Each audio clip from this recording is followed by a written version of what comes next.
Hey there, drone fans. Today I'd like to give you 5 good reasons why the DJI Mini 4K drone could be the right one for you, especially if you've never flown a drone before and you're looking to join the hobby. Now, there are a lot of drones on the market to choose from, but not all drones fly the same. You'll find that most of the inexpensive drones will take off just fine, but then they'll drift around your backyard. You'll spend a few minutes trying to trim the drone to make sure it's stable in the air. It may not fly as far as you'd like. It may not handle the wind real well. There's a lot of problems that come from some of the newer companies building drones. That's not the case with the Mini 4K.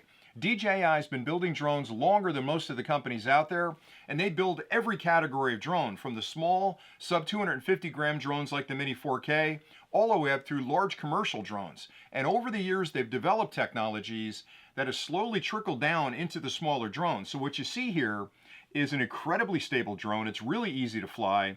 The software is very sophisticated. It flies really far, it flies really long, it takes beautiful video. So when you're looking for a drone to get into the hobby, you want to find one, again, that's easy to fly, that's stable in the air, because a lot of folks will buy a less expensive drone, put it up, and then get frustrated and give up on the hobby. This is the one to start with if you're looking to join the hobby. Now, let me get into some of the features. For starters, it's a sub 250 gram drone, and the reason that matters is because in the United States and other parts of the world, if it's under 250 grams, you don't have to worry about registering it with the FAA in the United States and other countries. You may have to take a test if it's a little bit heavier. So having a drone that's light like this means you can fly it pretty much anywhere as long as you follow the rules, but you don't have to worry about all the licensing and the insurance and all the testing you have to do with larger drones. So sub 249 is a really good place. The other thing that's really nice about this drone is that it folds up into a tiny package. And it's incredible that this much technology is packed into an airframe that's essentially the size of a can of soda. So imagine going on vacation, you can pack this in your suitcase with the controller and never have to worry about bringing it along. It'll be with you. You can unfold it, put it up, and capture some amazing video. Another nice thing about this drone is it flies a really long time. So on a full charge, maximum flight time is about 31 minutes. Now, it'll probably round out to be 20, 25, 22 minutes, depending on how you're flying, how much wind is out there that you've got to fly against. But 20 minutes or 25 minutes up in the air is a pretty incredible amount of time to have a drone aloft. And you'll get plenty of time to get out on a particular point of interest, make sure your framing is right, capture a lot of really nice video, take some beautiful pictures, and have it come back and land where it took off. Another nice feature is the OcuSync technology that DJI has built into this drone. It provides up to 10 kilometers of flight distance. Now, in the United States, we have a rule that says you can't fly beyond visual line of sight, but even still, knowing I've got that incredibly strong signal means that when I'm in close, I'll never have to worry about losing connection for the drone. Because one of the big fears of new flyers is when they put the drone up in their backyard and they go out a couple hundred yards, they're worried that they'll lose the connection and the drone will have a mind of its own and head for the horizon. That won't happen here.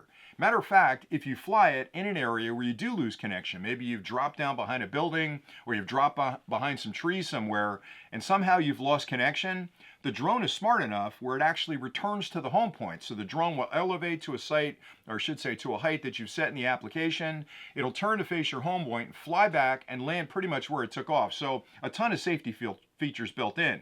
Now, a lot of other drones don't have that capability. They lose signal, who knows what's going to happen? Maybe they come back home, maybe they fly off in a different direction. So the security and the safety that this drone has built in is reassuring that when you put it up, it's going to find its way back home if something happens. Another reason you're buying a drone is to capture some amazing video. This drone shoots 4K video at up to 30 frames per second. Now, you may be saying, well, gee, why doesn't it shoot 4K at 60 frames a second? Well, they do make drones that do that, but the honest truth is, if you're going to post those media files that you've recorded to social media, 1080p at 60 frames a second is perfectly fine. That's what most of those videos upload, and this records 1080p at 60 frames a second. So it's got a beautiful camera, and by the way, the camera is stabilized, which means it's got a 3-axis gimbal built into the drone that no matter what's happening with the drone in flight, it's getting bounced around in the wind, that camera is staying rock solid and accommodating for all of that movement in the air. So you're going to get great footage, it's going to be buttery smooth, and again, it's 4K at up to 30 frames per second. The other thing I wanted to talk about for a second is the intelligence built into the drone, because one of the biggest differences between the DJI 4K, or really any DJI drones, and a competing drone is the intelligence built into the drone, but more importantly, the electronics and software behind it. Now, again, DJI has been manufacturing drones for a long time.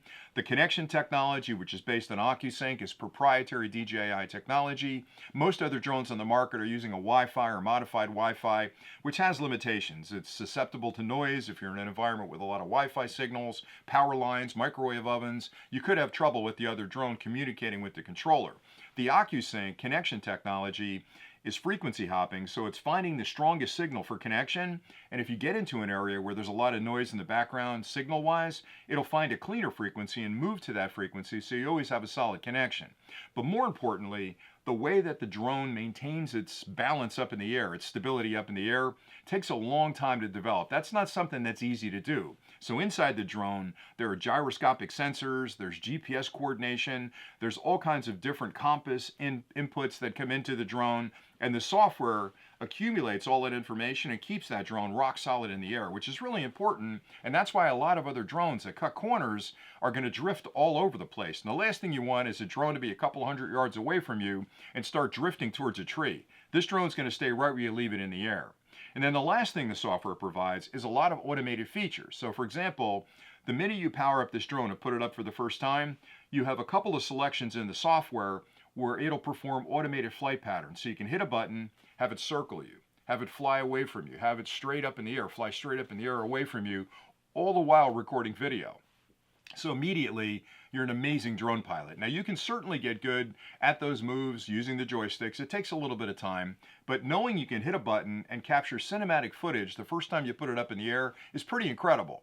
And other drones offer some of those features, but again, they can be a little bit sketchy as far as how they perform. With this one, because of that legacy that DJI's got with all their other drones, it's going to do it day one, and it's going to do it really well. So all those things together make this a great drone. And the best part about it is, it's affordable for most consumers. So again, if you're looking to get into the hobby, you can certainly find less expensive drones, but you're going to be frustrated with those because there's no way they can pack this kind of reliability and features into a less expensive drone. So I like it an awful lot. I've been flying the Mini 4K since it was released, and it's one of my favorite drones to put up in the air, and it's the one I recommend to all my friends if they're looking to get into the hobby or just curious about drones in general. So hopefully you found this quick review helpful. I've enjoyed talking about it, and until next time, as always, happy flying.